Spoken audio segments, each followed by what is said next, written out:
Hey guys, my name is Ryan, and we're back again with another Spirit Island video. Today's Christmas. Merry Christmas, everybody. As we all know, the best part of Christmas is getting free stuff. So, we're going to have a fun, quick little tier list here today of all the free things that you can be given in-game. So, as with all my tier lists, I wanted every single tier to have about an equal number of cards in each section. So there could be cards that you could make a good argument for going up or down, but I had to smooth things out just to make the groups as even as possible. As we go through card by card, you'll certainly get to hear the way that I think about what things are better or worse over the course of a game, but it's important to note that cards do lose points if they are less likely to be played. Now, this is really only applicable for the uniques, but if a card is less likely to be played just because of the natural build path of a spirit, it does lose points for that reason. So anyways, here in this deck, I have every single card that's either a boon, exaltation, or of course a gift. So let's shuffle this up and let's see what we get. Starting off with Gift of Twin Days. So target spirit can repeat their lowest cost power card that they have in play by paying its cost again, and you can do the same. And this card is a big popular one. You can make all kinds of great combos with it. And that's why it's going straight to the B tier. The cards that you most commonly see Gift of Twin Days get paired with are other support cards that are going to go higher up on this list.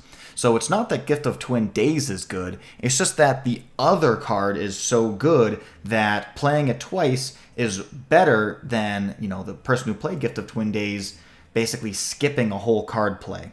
The elements are pretty bad.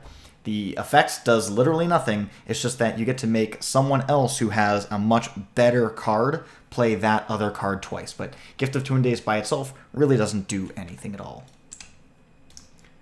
Next, we have Gift of Living Energy. So this will give target spirit 1, 2, or 3 energy, depending on the different circumstances. 0 cost, 3 elements.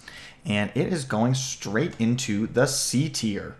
Just getting energy and nothing else can make it easier to play a little bit more stretched out, play more cards, or push for majors earlier. However, as we're going to see, there's a lot of other cards that do the same thing, but just better. Of course, every spirit loves to receive free energy, but it had to go somewhere, and there's just better cards that are going above it. Next, we have Finder's Unique Traveler's Boon. And this one is going straight into the D tier. So Traveler's Boon is one of those cards that will get played like once over the course of the game. It's generally not the elements that Finder's looking for, and more often than not, this is the card that's forgotten to majors, so it loses a lot of points there. It will get played in the early game, and it's great on the first couple turns where, you could take a presence and go completely across the island to help other players spread out, but bringing 3 presents from across the island all into one location is pretty detrimental to all the other spirits. That third presence doesn't do anything, so you're never really going to maximize the total value of this card. So to the D tier, it goes. Next, we have one of Serpents. We have Gift of Flowing Power. Target spirit gains energy, and they can either play another power card or gain 2 elements. And this is another card that's going to lose a lot of points because it does not get played that often. Serpent is very tight in the early game, doing the Absorb Aegis combo. And so there's really no space to fit in Flowing Power until the very late game, where the marginal value of an extra card play is not going to be felt so significantly. So while the effect is insane, it allows players to really get a whole turn ahead of the tempo of the game. Because it's not going to be played so often, it goes into the B tier. Next, we have Renewing Boon, a very unfortunate minor. To make this card work, you need a lot of conditions to be met, and the payoff is, pretty mediocre. Removing a blight and returning a destroyed presence are 2 things that are not necessarily great. Like, yes, it helps you fight against the 2 loss conditions, but it doesn't really do anything to advance your board state, and, it's not the kind of card that you're ever excited to play. So it goes to the D tier. Next, we have Exaltation of Molten Stone. So coming from Volcano, you can split an energy per fire that you have between yourself and target spirit as evenly as possible. And they get an extra range from their powers that originate from mountains. So this gives energy, plus gives a little bit of utility. And so it goes to the C tier. It's going to provide generally 2 or 3 energy. So it could be even with Gift of Living Energy or slightly worse. But the extra range, I find, is actually never really pertinent. Very often, you're going to have your presence laid out in such a way where the extra range from a mountains does not change your range and targeting possibilities. So it's really just an energy thing, and Volcano plays just to smooth out their line, not necessarily because they want to boost any other player up in particular. Next, we have Ocean with Tidal Boon. This gives 2 energy, and it creates an impact on the board. So being able to push a town and push to hunt are 2 very significant effects. And this is a great card. I love any kind of boon or support card where you can help another player by moving pieces as opposed to just pure energy or just cards or things like that. They're very creative to me. And Tidal Boon does a lot of really good things, and that's why we're going to put it up here in the B tier. I think it's kind of funny how we have just pure energy, energy with range, and then energy with a board effect. And being able to impact the board is enough to make you jump up an entire tier. It allows the recipient of the card to gain a little bit of tempo on their board because they can use this boon to solve one of their lands. So then they can take that energy and try and snowball that into a greater advantage by playing proactively against whatever comes up next. So Tidal Boon is a great card. Next is green. I think we know what this one is. Gift of Proliferation. And obviously it goes straight up to the S tier. This is probably the single best gift in the entire game. Adding presence is just that good. Receiving Gift of Proliferation can completely warp how a spirit plays, and it can break the game open. Lets you get several turns ahead of the invaders in terms of power and strength. So Gift of Proliferation is just the best thing that green can do. Next we have Gift of Abundance. This creates a lot of interesting options. You can give someone energy, which is nice, but really the power is being able to repeat any power card by paying its cost. So any power card as opposed to Twin Days, which is only the lowest cost power card. So you can play Abundance and then target someone who's playing, some small little minors, whatever, but then they're playing one big fat major or one very powerful card that they want to be able to use more than once. And Gift of Abundance lets them do that, and that's huge. It does also happen to give Destroyed Presence back, but as we addressed earlier, that's not such a big deal. More often than not, Downpour takes this because they sacrifice their own presence to remove Blight.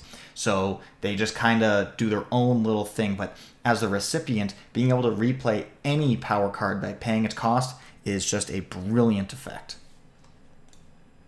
So it goes to the A tier. Next, we have Gift of Nature's Connection. This is another card. It's going to go straight up to the S tier. It allows players to go way ahead of the curve. It allows you to hit innates several turns before you normally would, or in a really aggressive combination of effects. A lot of innate powers are gated behind some specific element that is a really high quantity, because the idea is that you will not be able to use that until much later in the game. But with Gift of Nature's Connection, you can hit the max level of an innate on turn 3 and just blow the game right open. So this card is amazing, and of course, you give it to someone else, and then you still get an element of your choice. It's not a pure gift. It's mutually beneficial. Yes, there is also the gain 2 energy, but you never see anyone take it. Those elements are just that good.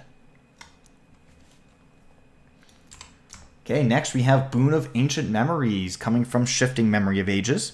And this is a power card gain. And gaining power cards is a very rare and a very powerful effect. So why am I about to put this kind of low? Well, unfortunately, because of the restricted number of card plays that Memory has, that's not a card that gets played very often. So this is going to be the worst of all of the card gain options, and we're going to put it into the C tier, mostly just because it's just not played very frequently. Now, if it does get played later in the game, usually you're forgetting for a major instead of paying 2 energy. I've never seen anyone actually pay the 2 energy. Just over the course of the game, you're probably going to draft a dud at some point, and so you can forget that card and save the 2 energy to actually play the major that you gained.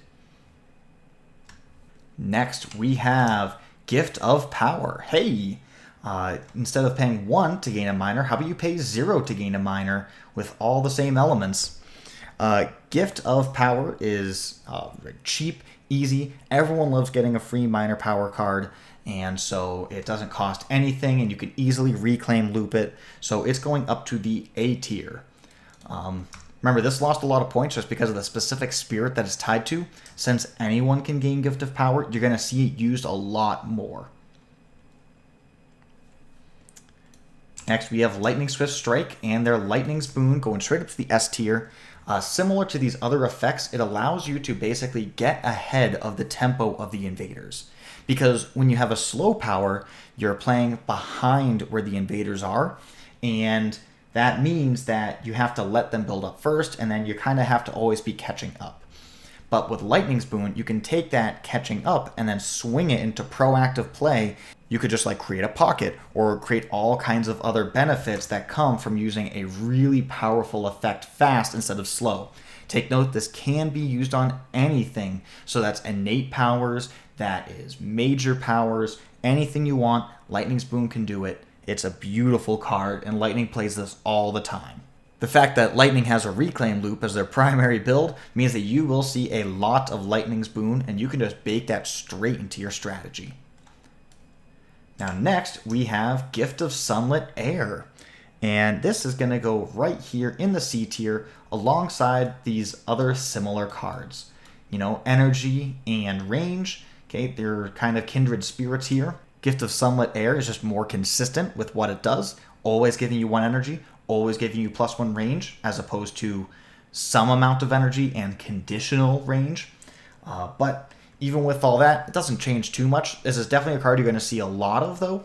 But at the same time, this could also be a card that Sunbright Whirlwind just keeps self-targeting, because if they're doing a reclaim loop, well, they might not be in range to hit the targets that they want. They have to self-target with Sunlit Air, which means it's not going out as a gift. So loses points for that reason too. All right, Boon of Vigor, the best energy gain card in the game. It goes all the way right up to A tier. This is one of those cards that is pretty good in the early game, but just becomes insane over the course of the whole game. Any spirit could be spamming miners the whole time, going for a full bot track build. Well, if there's River in the game, they're also going for majors while going full bot track. Boon of Vigor just breaks the game open. It completely, breaks down the whole issue with top track versus bottom track. It makes it such that bottom track is just the best of both worlds. This card is wonderful. And since River is another reclaim loop spirit, you're going to be seeing a lot of Boon of Vigor, and it's strong enough that it completely warps how spirits want to build. Gift of Constancy. This is arguably the best miner in the whole deck, so it goes straight up to the S tier. It is both gaining energy and gaining powers in the form of a reclaim, which means that it can, just the existence of Gift of Constancy can change your entire build. And since Gift of Constancy can reclaim itself, once you get Gift of Constancy once, it's going to happen again and again and again, and it's going to be played a ton over the course of the whole game. So Gift of Constancy is a just breakingly powerful card, deservedly an S tier. Now on the other hand, the Gift of the Untamed Wild is not a good card. The only reason Lure plays this is because it has good elements and it costs 0. The effect sucks. Adding a wild to one of your lands usually doesn't do anything. You might just so happen to have presence in an empty land, which wilds is strong, and that would happen either in the very, very early game, where Lure doesn't want to play this card, they want to play cards that actually win the board, or maybe you just cleared the land, which means it's going to take a while for it to explore again, so the wilds might not gain much value, or it's not clear, and so the wilds doesn't really do anything. It's just a slow Wilds Ad, just not that great, especially with nothing else on it. On the other hand, you could sacrifice a presence for a disease, but sacrificing presence is generally not a thing that players want to do, and a disease is definitely not a big enough payoff. So, Gift of the Untamed Wild, it'll come out randomly from time to time, and Back to Serpent. He has 2 gifts, and this one is Primordial Deeps. Giving out free power cards is a very good thing, and they can either play it immediately, or they can gain a Moon and Earth. Primordial Deeps, you'll oftentimes see this played on turn 1, and you can get really lucky. There's a lot of really strong high rolls that you can get that can really change the pace of the game. But at every point in the game, gaining extra power is just always nice. And so it's really hard to kick this down any lower. But Gift of Primordial Deeps, given the choice between that and Flowing Power, which we saw earlier, this one's going to be played more often because Serpent needs that Earth element. So it gets to the A tier. Next, we have Gift of Searing Heat. So this is another gain some energy or do another small effect kind of thing. There's a lot of those that are sitting here in the C tier. Gaining a little bit of energy is nice, and it can certainly change things for spirits. But this is also a card that you're not going to be seeing played very often. The very early game, it's nice. But as you get into like the mid and the late game, paying an energy to do 1 damage is not a great payoff. So it's the kind of card that gets thrown out there randomly just whenever the Heat player needs the elements and wants to save on the energy. But it's not really something that you want to plan around. Heat really likes to avoid reclaiming as much as possible, just because when they do finally get there, it takes them a lot longer to get to that late game stage. Then they can start reclaim looping and blowing everything up. But that happens at just a much later stage of the game relative to River, so you're just going to see a lot less of these Searing Heats. Keeper, Boon of Growing Power. Target spirit gains a power card and gains an energy. The power card can be a minor or a major, so this is relevant at every stage of the game. Giving out free cards, giving out free energy, it's the 2 best things that can be available, so this goes straight to the S tier. I would argue that it's actually quite similar to Constancy, right? You gain energy and you have an extra card in hand at the end of it. So these cards are a lot more similar than you might think. Alright, Boon of Reimagining coming from Starlight. Draw 6 and gain 2. Also gives out an energy. This is going to go down to the B tier, only because this is usually just self-targeted and then never played again. But when it does go out, it is incredible. It's probably the best power card gain in the entire game. But because it's almost never played, the elements are trash, and then Starlight kind of starts from behind because their first turn is just dirtling, that they need to be playing the board in order to catch up. And so Boon of Reimagining just can never really find its opportunity to make its way back onto the table after it gets self-targeted. So it loses a lot of points for that. If it was much more playable, it would go straight to S tier. But as is, it had to get knocked down a few. Gift of Wind-sped Steps. Hey, it's like Lightning Spoon, but just way worse. It can only do 1 instead of 2 cards, and it can only do something that has a push or a gather instruction on it, as opposed to any card. So it does give 1 energy, which is nice, but in addition to how it's just worse in all those other ways, it also is almost always self-targeted. Sunbright Whirlwind targets themselves, so that way they can use their innate fast. Their innate is very, very powerful. But for that reason, it's almost not a gift at all. So it has to go down to the D tier on a technicality. Exaltation of Tangled Growth. There's only 2 exaltations in the game. Tangled Growth and Molten Stone. But Tangled Growth, it allows you to gain 2 cards, or target player gains a card, and then the mud player also gains a card. So the team gains 2 cards at the cost of 3 energy. It's pretty expensive, but at the same time, being able to gain more cards is some of the best effects in the game. So it can only fall as far as B tier.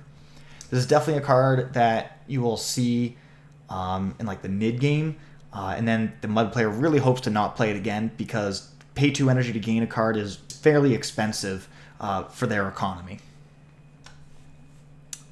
Next, we have Boon of Watchful Guarding. And this is, I think it's the best defend card in the game, at least outside of majors. Being able to pay 1 to defend 8 is absolutely nuts. And then you add the fact that you have the free to Han gather because it's being played by eyes, and every spirit is barking for this card every single turn. So it goes straight to the A tier. Got just a couple left. Next, we have Many Minds and their Boon of Swarming Bedevilment. This gives a player tons of defense all across the island, except it's almost all useless. You're going to have presence in lands that aren't ravaging all over the island, and so that's just a lot of wasted value. Really, I think this card is only as good as the push a presence one land, and for the overwhelming majority of spirits, that really just doesn't matter. So it's not a great effect, and it's nothing that I'm super excited about. When I'm using Boon of Swarming Bedevilment to create defense in my lands, I'm usually not in a great position. So it's going to go to the D tier. A major, check that out. It's Entwined Power. That's not a gift. That's not an exaltation. That's not a boon. Well, it says in the threshold that you can gift each other a power card, and so I'm counting it. Entwined Power is awesome. Now, when you're pulling for a major, you're probably looking for something game-winning, and Entwined Power is not it. But if you have the luxury to gain this card, then it is insane. Being able to, both you and the other player, gain a card is really, really nice. But then if you hit the threshold, the free energy, and then being able to sort your cards out so you can make sure that everyone has better cards in their hands based on their majors or innates or whatever, it's just awesome. And of course, with some spirits, such as Ocean in particular, being able to use other spirits' presence for range and targeting is just a really nice icing on the cake. So this goes up to the A tier. Just 2 to go. We have Elemental Boon. Well, this is insane. Elemental Boon smooths out so many different builds and allows you to get a whole turn ahead by picking up all those extra free elements. And the fact that both players gain the elements is really nice too. Oftentimes, you only need one single element in order to hit your threshold. So when that's the case for both players, you just need one element. It really just smooths everything out. It's almost like a no-cost effect to give out. So it makes everyone better off. And sometimes people like to play spirits with similar elements, overlapping elements, solely because of this card. And last, but unfortunately least, we have Gift of Furious Might. Basically, target spirit gains extra 3 damage once per turn. And so it basically turns into 1 energy, kill a city. That's a great trade-off. The problem is that it's coming from Teeth, who possibly has the worst action economy in the whole game. So he can't afford to be giving out these gifts. Heck, when he's playing all of his own cards, he still needs to receive support just to stay even with the invaders. So Gift of Furious Might is basically never played ever, unless if there's absolute desperate needs. So it's a cool card and it's a cool effect. It's just that you're never going to see it played. So anyways, here's my final tier list for all the gifts, boons, and exaltations in the game. So it might not be too late. You can put all these on your Christmas list and ask the next teammate that you play with to give you them all. Anyways, thanks for watching, guys, and have a great day.